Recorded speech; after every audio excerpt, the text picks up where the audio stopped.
mianatra eo a-tongotry Jesosy isan'andro.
Miarabantsika tsirairay avy indray tonga eto amin'ny fianarana ny lesona ho an'ny lehibe sika milohan'izany efa dia vavaksika.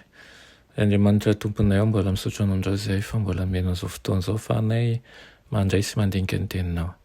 Tompo amboary izahay ho vaovao mandrakariva aminao ka hanana toe-tsaina mifanaraka amin'ny sitraponao ary koa ny fomba fanaonay ny mba handrisika ny hafa ihany koa hiara-dia aminao satria mizara tokoa ny fahasoavanao. Aminaran'i Jesosy, amen. Lohatenin'ny lesona antsika androany dia manao hoe ny fiangonana mpanambara ny fahasoavan'Andriamanitra. Amafisin'i Paoly indray fa ny fanomezan'ny mpanompo araka ny fahasoavan'Andriamanitra izy. Io fanomezana io tahaka ny filazantsara ihany dia tsy nomena noho ny fahamendrehan'ilay mandray azy tsy akory fa noho ny fahasoavan'Andriamanitra.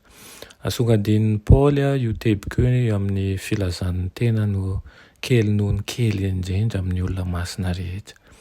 Misy fivoarana mahaliana eo amin'ny fandraisan'i Paoly ny tenany. Hita ihany rehefa dinihina ireo epistily ny araka ny fotoana nanoratana azy.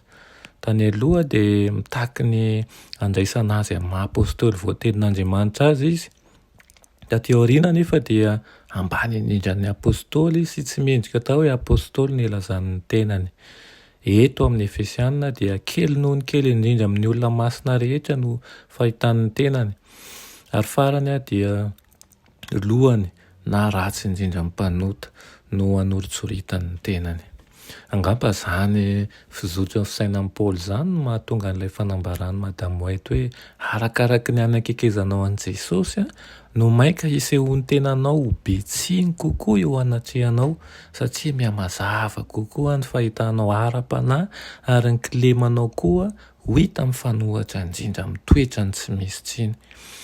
Toy izany Paoly ny teniny hoe hoy izy eo amin'ny Efesiana 4:10 hoe mba hampahafantarina ireo fanampahana sy fahefanany an-danitra amin'izao ankehitriny izao ny mahamaro samihafa ny fahendren'Andriamanitra amin'ny fitondran'ny fiangonana.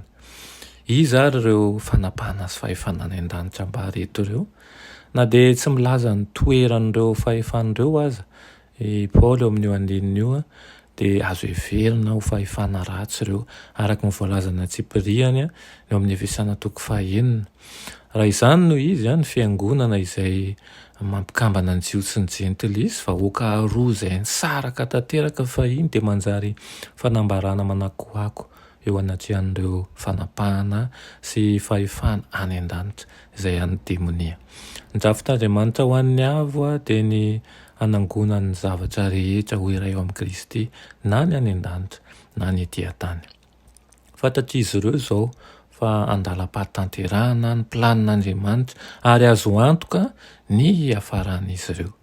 Ny toetra ny fiangorana miray hina, miray saina sy fo mihitsy no famantarana ny faharesen'ireo fahefana ratsy ireo fahiny.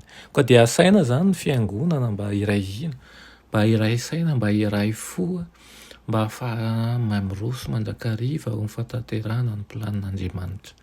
Azo antoka aloha fa ny planin'Andriamanitra eo amintsika na eo amin'ny fiangonana dia tsy maintsy ho tanteraka. Ny fanontaniana mipetraka dia hoe ianao ve manaiky ho ao anatin'izany planin'Andriamanitra izany. Avakisika ry rainay tsara indrindra izay an-danitra, mbola misaotra anao ny amin'izany teninao izany amin'ity anio ity. Tompo malalo ampianaro mandrakariva izahay mba hay-andefitra ny maha izaho anay ka anao aloha lahara nangataka aminao fahendrena, angataka aminao ny fanahinao ihany koa hitoetra ao anatinay ary ihany koa nivondreny fiangonanay ireny, dia mba ahay iray hina izay, ahay iray saina sy iray fo mba hatateraka ny fikasanao amin'ny fiangonanao. Aminaran'i Jesosy, amen.